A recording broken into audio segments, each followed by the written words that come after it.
Xin chào tất cả các bạn, chào mừng các bạn đã quay trở lại với kênh của mình. Hôm nay mình sẽ chia sẻ cho các bạn món lòng xào dưa và mình cũng sẽ hướng dẫn cho các bạn cái cách để sơ chế lòng sao cho nó sạch nè ha, khử mùi hôi nữa nha. Bây giờ thì cùng mình vào bếp thôi. Nguyên liệu của mình hôm nay gồm có 2 cây cải chua, 400g lòng heo, tỏi. Ngoài ra mình chuẩn bị ở đây là một quả cà chua và 1/4 củ hành tây nha. Bây giờ thì cùng mình vào sơ chế nguyên liệu thôi nào. Tiếp đến thì mình sẽ sơ chế cái phần lòng heo ha, để khử được cái mùi hôi cũng như là cái dịch của cái lòng á, thì mình sẽ cho vào đây là một ít muối nha,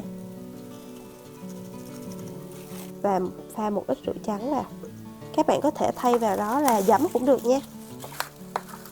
Mình sẽ bóp nhẹ để cho cái phần dịch nè, rồi khử mùi hoàn toàn của cái lòng nha. Rồi khi mà mình trắc ra cái phần nước hồi nãy á, thì bây giờ mình sẽ cho vào đây cái gừng đập dập ha, và một ít muối nữa, và mình sẽ ngâm cái lòng này của mình là tầm 15 phút để cho nó khử mùi hôi ha.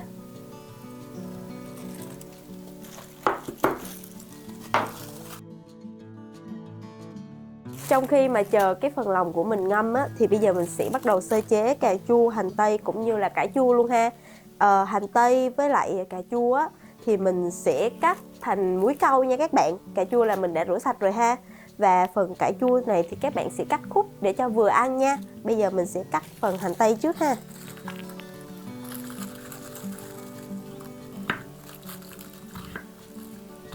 Tiếp đến phần cà chua thì mình cũng sẽ cắt múi cau luôn ha các bạn ha.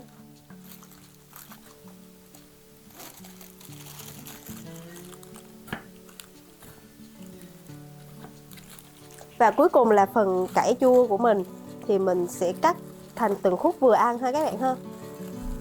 Khi mà các bạn ngâm xong á, thì các bạn nhớ là mình bóc cái phần ruột lòng ra nha, để cho nó ra dịch hoàn toàn này các bạn nè.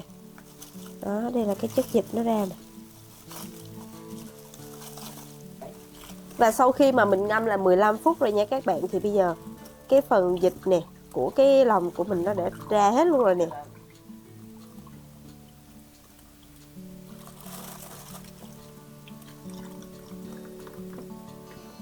Và để giúp cho cái lòng của mình nó trắng nè, cũng như là nó khử mùi hôi hoàn toàn á, thì bây giờ mình sẽ đem đi luộc ha.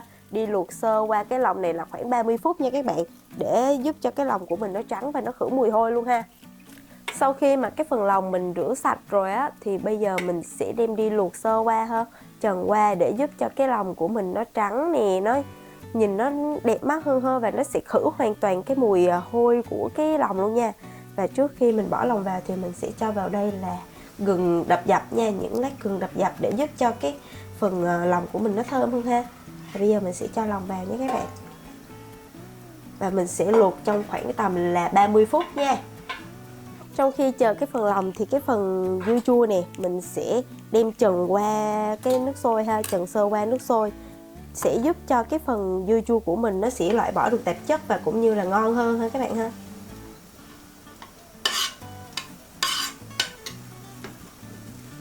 Mình chỉ cần trần sơ qua thôi nha.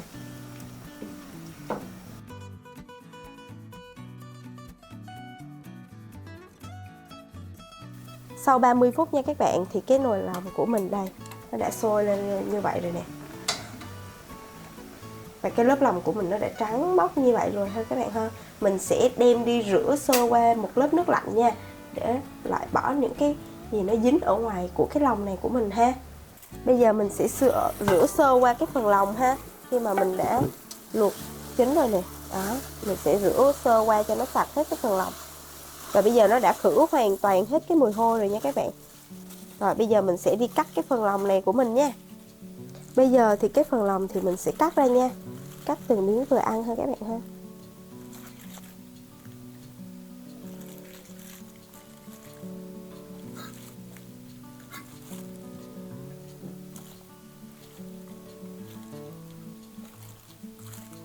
Tiếp đến thì mình sẽ bắt đầu phần xào ha.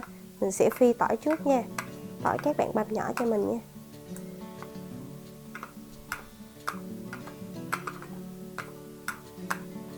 Phi thơm tỏi. sẽ giúp cho cái món lòng xào dưa của mình nó sẽ thơm hơn ha. Khi mà tỏi nó thơm rồi á, nó bắt đầu vàng đều lên rồi nha, thì các bạn sẽ cho phần cà chua vào đảo đều nha.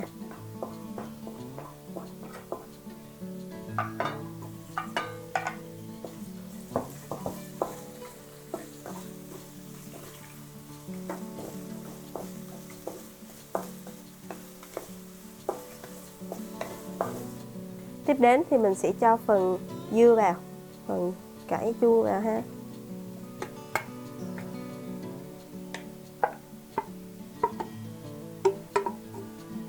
Và xào lên.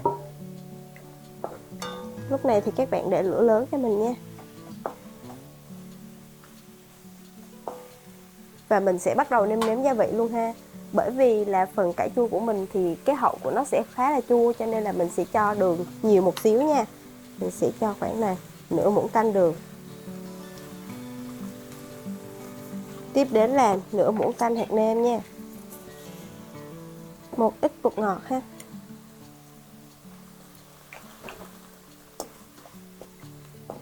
Và bây giờ mình sẽ cho lòng vào nha các bạn. Và mình sẽ cho vào đây là nửa muỗng canh nước mắm nha, để giúp cho cái phần lòng xào dưa của mình nó sẽ hơi đậm đà hơn nha. Cho thêm một xíu nữa ha.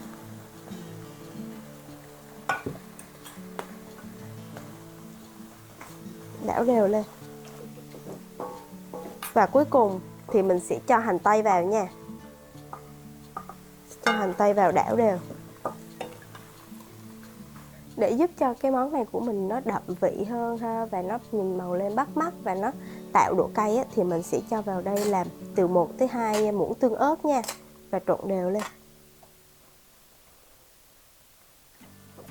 Và tắt bếp, như vậy là hoàn thành rồi nha các bạn.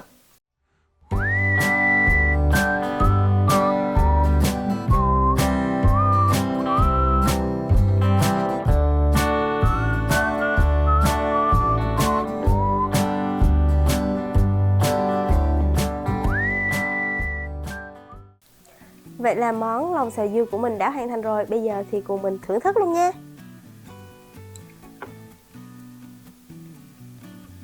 Một miếng lòng nè. Dưa ha.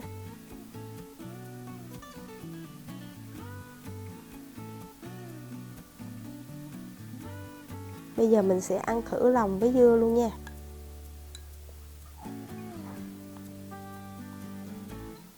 Đây nha các bạn. Miếng lòng và dưa của mình ha. Bây giờ mình sẽ ăn thử luôn ha.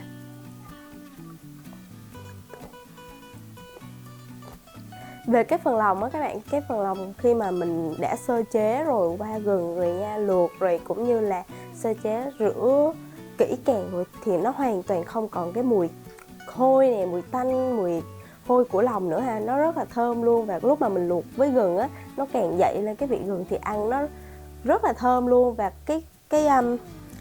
cái dưa chua, cái cải chua của mình á, nó cũng không có cái hậu cuối của nó không có quá nhiều cái vị chua nha, và nó không có nhiều tạp chất, mà nó vẫn giữ được cái độ giòn nè, và hòa quyện cùng với lòng của mình. Và khi mà cuối mình có cho một ít tương ớt á, nó càng dậy cái mùi lên, và nó làm càng món ăn của mình nó càng ngon hơn, thơm hơn, và nó có cái vị cay ở trong đó. Cái này mà làm mùi nhắm cũng rất là xuất sắc luôn nha. Đối với lại các anh chồng ở nhà, các chị vợ có thể làm cái món này để cho các anh chồng làm đồ nhắm cũng được ha. Vậy là video của mình đến đây cũng đã kết thúc. Cảm ơn các bạn đã xem đến cuối video. Nếu các bạn thấy hay thì cho mình một like, một share và một comment nha. Nếu mà các bạn làm thành công với cái món lòng xào dưa này thì các bạn cũng bình luận cho mình biết nữa nha. Bye bye và hẹn gặp lại các bạn vào những video tiếp theo.